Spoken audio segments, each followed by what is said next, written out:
Que é reforma da Previdência, a opinião de Vera Magalhães no Jornal da Manhã. Bom dia, Vera. Bom dia, Thiago, para você, para todo mundo aí no nosso estúdio, para quem nos ouve e nos assiste nesta quinta-feira. Ô Vera, finalmente o governo entregou à Câmara a Previdência dos militares, mas a grande questão é, será que assim que o governo envia a Previdência dos militares, isso ajuda ou atrapalha o esforço do próprio governo em aprovar a reforma da Previdência não só para os servidores, mas também para toda iniciativa privada? Atrapalha, Thiago, porque o que o governo enviou à Câmara não foi a proposta de previdência dos militares, foi um projeto amplo de reestruturação das carreiras das Forças Armadas, no qual a proteção social, porque nem previdência eles chamam, uma vez que eles não estão incluídos na Constituição no capítulo da Previdência, então a parte de proteção social dos militares, aquela com a qual eles vão contribuir para depois receber na reserva ou pensão, no caso dos dependentes, ela é só uma fração pequena de um projeto grande de reestruturação das carreiras. Algo que não houve, por exemplo, com os servidores civis. Foi mandada apenas a reforma da Previdência sem nenhum outro tipo de compensação.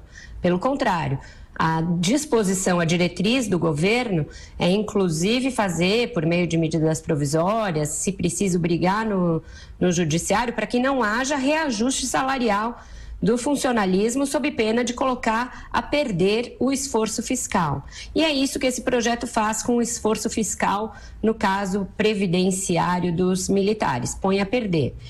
A proposta inicial da Previdência, enviada em fevereiro, trazia lá nas suas transparências, eu estou com elas aqui, estou com todo esse material, uma previsão de economia em 10 anos com a Previdência dos militares de 92,3 bilhões de reais. Portanto, equivaleria a quase 10% de todo o valor global da reforma da Previdência imaginada pelo Paulo Guedes. A proposta agora enviada ontem, junta no mesmo balaio 97,3, houve uma pequena correção, bilhões de reais de economia em 10 anos com a Previdência dos militares, mas coloca na conta, Thiago, 86 bilhões de reais de gastos para essa reestruturação da carreira.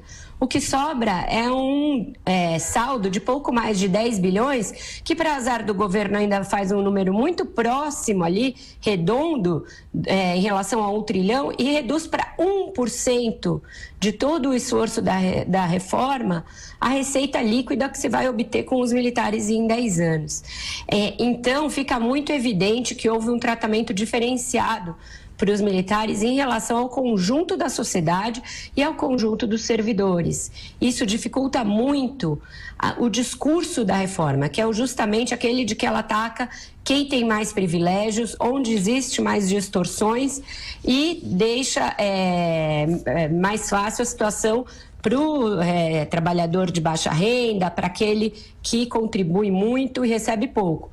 Se você olhar o déficit proporcional da Previdência hoje em dia, Thiago, o dos militares é o maior, porque proporcionalmente ao número de beneficiados, ele supera, essas bolinhas aqui, se quem nos vê por imagem, 99 mil reais por beneficiário é a déficit da Previdência Militar contra um do INSS urbano, por exemplo, de 3 mil reais. É uma desproporção muito grande e ela vai continuar e talvez até se acentuar com essa proposta enviada pelo governo. Então, ela é uma resposta a um discurso das Forças Armadas de que elas estão sendo historicamente prejudicadas, que um general ganha pouco, isso tudo é verdade, mas precisava mandar junto com a Previdência? A meu ver, não. O governo deveria aprovar a Previdência e depois fazer uma reestruturação das carreiras dos militares, quando já tivesse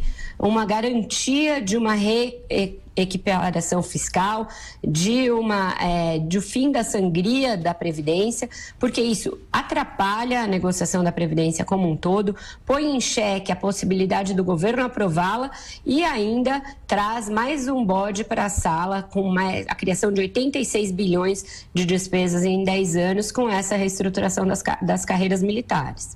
O termo correto é Sistema de Proteção Social dos Militares. Exato. Agora, Vera, essa diferenciação dos militares é só mais um dos problemas políticos que a reforma vai enfrentar, e aquela questão, como é que está o clima no Congresso Nacional, Vera? Então, ainda tem isso. Calhou de esse projeto, que é uma montanha que pare um rato, chegar na Câmara num momento ruim, complicado para o governo politicamente. O deputado Rodrigo Maia, presidente da Câmara, que tem sido aí um avalista da reforma, tem demonstrado nos últimos dias imenso descontentamento com a maneira como tem sido tratado pelas hostes bolsonaristas, seja nas redes sociais, seja em declarações de integrantes do próprio governo. O último entreveiro dele se deu com ninguém menos que o ministro da Justiça, Sérgio Moro. Ele chamou o Moro de funcionário de Bolsonaro e disse que ele fez um copy-paste, um copiar e colar de projetos anteriores quando mandou o seu pacote anticrimes para a Câmara. O Moro respondeu, tentou ser polido, mas o fato é que o clima não é bom também nesta frente, que é uma outra frente importante para o governo, que é a tramitação do projeto anticrimes do ministro Sérgio Moro. Por que o Rodrigo Maia está irritado? Ele fez uma reunião, da qual falei aqui no Jornal da Manhã, falei no 3 em 1 também, lá no sábado 9 de março com o Bolsonaro, uma reunião em que estavam só os dois e a ministra Tereza Cristina, não estava nem o Onyx Lorenzoni. Ele falou, presidente, a situação não é boa na Câmara, o senhor precisa montar a sua base.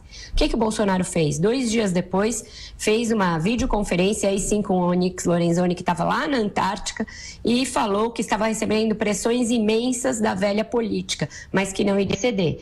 Então ele recebe um recado de que ele precisa montar a base sob pena de a reforma padecer na Câmara, e ele traduz em pressão da velha política e põe isso numa espécie de transmissão em rede para ministros que estão do outro lado, em outro continente, do outro lado do mundo.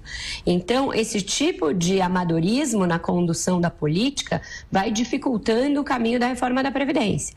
O presidente da CCJ ainda não indicou o relator, e sendo que essa tramitação na CCJ é uma coisa que deveria ser vapt-vupt, apenas decidir se é admissível do ponto de vista da constitucionalidade e jogar a bola para a comissão especial, onde aí sim vai ter uma grande obstrução da oposição, discussão de mérito, lobbies de toda a natureza se manifestando. Então a gente nem chegou nessa fase mais dramática e já encontra uma série de obstáculos. O governo deveria olhar todas esses alertas como alertas de quem, setores de que querem a reforma. A imprensa quer a reforma, a Jovem Pan tem feito abertamente uma campanha em prol da reforma, porque todos nós sabemos que sem ela o caminho é o buraco fiscal, o buraco financeiro.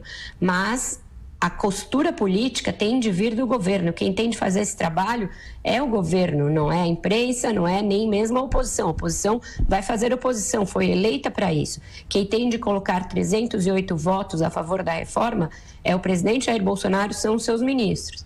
E nisso, os ministros militares deveriam ajudar. Eles têm uma enorme ascendência sobre o presidente e, no entanto, eles se fecharam num corporativismo, fecharam uma proposta que lhes dá prerrogativas que outros não tiveram e dificultaram ainda mais o meio de campo da política. Vera, bom dia de trabalho para você. Até mais tarde. Ótimo trabalho para vocês e até mais tarde. Tchau.